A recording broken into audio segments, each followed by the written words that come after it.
Ubay ibn Ka'b. Que la science te profite, ô Abu al-Mundhir. Le messager de Dieu, sallallahu alayhi wa sallam, lui demanda un jour, ô Abu al-Mundhir, quel est le verset du Coran le plus grandiose? Ubay répondit, Dieu et son messager le savent plus que quiconque. Le prophète sallallahu alayhi wa sallam réitéra sa question, ô Abu al-Mundhir, quel est donc le verset du Coran le plus grandiose? Ubay lui répondit, Dieu, il n'y a point de divinité que lui, le vivant, l'humiliable. Le prophète sallallahu alayhi wa sallam laissa alors apparaître un sourire sur son visage, lui frappa doucement la poitrine avant de dire que la science te profite, ô Abu al-Mundhir. Abu al-Mundhir, que le messager de Dieu sallallahu alayhi wa sallam avait félicité pour son érudition et sa compréhension, n'était autre que le grand compagnon médinois Ubay ibn Ka'b. Cet homme issu de la tribu du Khazraj avait prêté allégeance au prophète alayhi salatu wa salam à Al-Aqaba, puis avait participé aux différentes expéditions et batailles dont la bataille de Badr. Ubay était très respecté par les croyants de la première génération au point que Omar ibn al-Khattab disait de lui, Ubay est le maître des musulmans. À l'époque du prophète, alayhi salatu wa salam, Ubay était un des scribes de la révélation et de la correspondance du prophète, alayhi salatu wa salam. Il excellait aussi dans la mémorisation du noble Coran, sa récitation et la compréhension de ses versets. Le messager de Dieu, sallallahu alayhi wa sallam, lui dit un jour, ô Ubay, j'ai reçu l'ordre de te réciter le Coran. Comme Ubay savait que le prophète sallallahu alayhi wa sallam recevait les ordres uniquement de Dieu, il lui dit sur un ton euphorique, ô messager de Dieu, je sacrifierai pour toi mes pères et mères. A-t-on mentionné mon nom? Le prophète alayhi salatu wa sallam lui répondit, certes oui, on a mentionné ton nom et ta généalogie dans la compagnie suprême. Là. Si le messager de Dieu sallallahu alayhi wa sallam nourrissait autant d'estime et d'amour pour Ubay, c'est sans doute parce qu'il était un croyant exceptionnel. Ubay consacra toute sa vie à accompagner le prophète sallallahu alayhi wa sallam. Il put ainsi s'abreuver directement dans la source et dépasser bon nombre de ses coreligionnaires. Après la disparition du prophète alayhi salatu wa salam, il resta fidèle à ses engagements, se consacrant à la pratique adorative, fortifiant sa foi et préservant sa moralité. Ubay mettait souvent en garde les gens de son peuple contre ce qui pourrait flétrir la foi. Il leur rappelait le comportement des compagnons et leur ascétisme à l'époque du prophète sallallahu alayhi wa sallam. Parmi les paroles célèbres qu'il répétait souvent, du vivant du prophète alayhi salatu wa salam, nos visages étaient tous tournés vers une même direction. Après sa disparition, nos visages se sont tournés vers des directions différentes. Certains se sont tournés vers la droite et d'autres vers la gauche. Ubay resta fermement attaché à la piété et à l'ascétisme. Rien ne pouvait le distraire de sa foi, car il avait conscience de la réalité de ce bas monde. Il savait que l'homme devait mourir un jour, quelle que soit sa longévité ou sa richesse. Il avait conscience que les biens terrestres n'étaient pas éternels et qu'ils étaient voués à disparaître pour ne laisser place finalement qu'à ses bonnes et mauvaises actions. Concernant ce bas monde, il disait « La semblance et la nourriture de l'homme est celle de la vie ici-bas.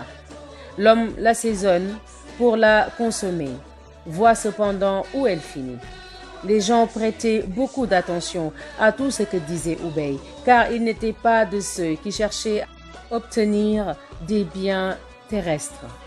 Il était plutôt de ceux qui craignaient uniquement Dieu et non les hommes. Lorsque le territoire musulman s'agrandit et qu'il vit les musulmans courtiser les gouverneurs de façon déplacée, il commença à mettre les gens en garde contre cette dérive en disant « Je jure par Dieu qu'ils vont périr. Ils vont certes périr et entraîner des gens avec eux. Il ajouta: je ne m'affligerai point pour le sort de ces gouverneurs. Je me chagrine plutôt pour celui des musulmans dont ils causent la perte.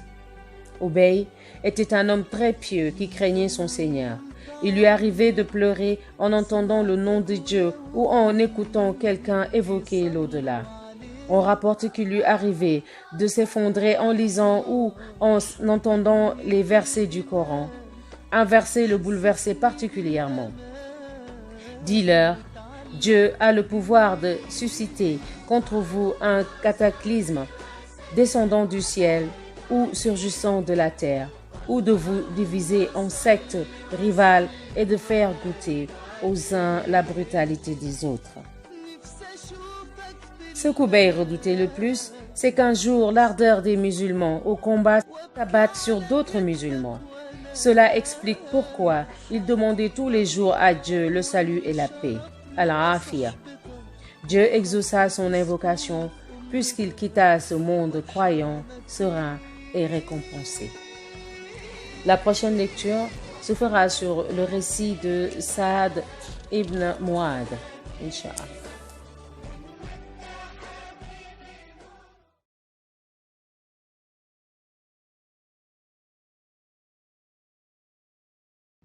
Ubay ibn Ka'b. Que la science te profite, ô Abu al-Muddir. Le messager de Dieu, sallallahu alayhi wa sallam, lui demanda un jour: ô Abu al-Muddir, quel est le verset du Coran le plus grandiose? Ubay répondit: Dieu et son messager le savent plus que quiconque. Le prophète sallallahu alayhi wa sallam réitéra sa question: ô Abu al-Muddir, quel est donc le verset du Coran le plus grandiose? Ubay lui répondit: Dieu, il n'y a point de divinité que lui, le vivant, l'humiliable. Le prophète sallallahu alayhi wa sallam laissa alors apparaître un sourire sur son visage, lui frappa doucement la poitrine avant de dire: que la science te profite, ô Abu al-Mundhir. Abu al-Mundhir, que le messager de Dieu sallallahu alayhi wa sallam avait félicité pour son érudition et sa compréhension, n'était autre que le grand compagnon médinois Ubay ibn Ka'b. Cet homme issu de la tribu du Khazraj avait prêté allégeance au prophète alayhi salatu wa salam à Al-Aqaba, puis avait participé aux différentes expéditions et batailles dont la bataille de Badr. Ubay était très respecté par les croyants de la première génération, au point que Omar ibn al-Khattab disait de lui: Ubay est le maître des musulmans. À l'époque du prophète, alayhi salatu wa salam, Ubay était un des scribes de la révélation et de la correspondance du prophète, alayhi salatu wa salam. Il excellait aussi dans la mémorisation du noble Coran, sa récitation et la compréhension de ses versets. Le messager de Dieu, sallallahu alayhi wa sallam, lui dit un jour: ô Ubay, j'ai reçu l'ordre de te réciter le Coran.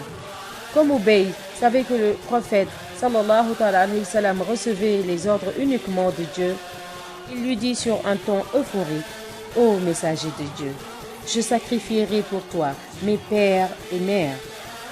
A-t-on mentionné mon nom? Le prophète alayhi salatu wa sallam lui répondit: certes oui, on a mentionné ton nom et ta généalogie dans la compagnie suprême. Si le messager de Dieu sallallahu alayhi wa sallam nourrissait autant d'estime et d'amour pour Ubay, c'est sans doute parce qu'il était un croyant exceptionnel. Ubay consacra toute sa vie à accompagner le prophète sallallahu alayhi wa sallam. Il put ainsi s'abreuver directement dans la source et dépasser bon nombre de ses coreligionnaires. Après la disparition du prophète alayhi salatu wa salam, il resta fidèle à ses engagements, se consacrant à la pratique adorative, fortifiant sa foi et préservant sa moralité. Ubay mettait souvent en garde les gens de son peuple contre ce qui pourrait flétrir la foi. Il leur rappelait le comportement des compagnons et leur ascétisme à l'époque du prophète sallallahu alayhi wa sallam. Parmi les paroles célèbres qu'il répétait souvent du vivant du prophète alayhi salatu wa salam, Nos visages étaient tous tournés vers une même direction. Après sa disparition, nos visages se sont tournés vers des directions différentes. Certains se sont tournés vers la droite et d'autres vers la gauche. Obey resta fermement attaché à la piété et à l'ascétisme. Rien ne pouvait le distraire de sa foi, car il avait conscience de la réalité de ce bas monde. Il savait que l'homme devait mourir un jour, quelle que soit sa longévité ou sa richesse. Il avait conscience que les biens terrestres n'étaient pas éternels et qu'ils étaient voués à disparaître pour ne laisser place finalement qu'à ses bonnes et mauvaises actions. Concernant ce bas monde, il disait « La semblance et la nourriture de l'homme est celle de la vie ici-bas. L'homme l'assaisonne pour la consommer, voit cependant où elle finit. » Les gens prêtaient beaucoup d'attention à tout ce que disait Obey, car il n'était pas de ceux qui cherchaient à obtenir des biens terrestres. Il était plutôt de ceux qui craignaient uniquement Dieu et non les hommes.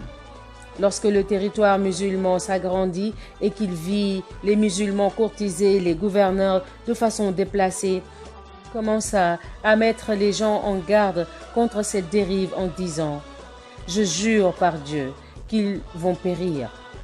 Ils vont certes périr et entraîner des gens avec eux. » Il ajouta « Je ne m'affligerai point pour le sort de ces gouverneurs.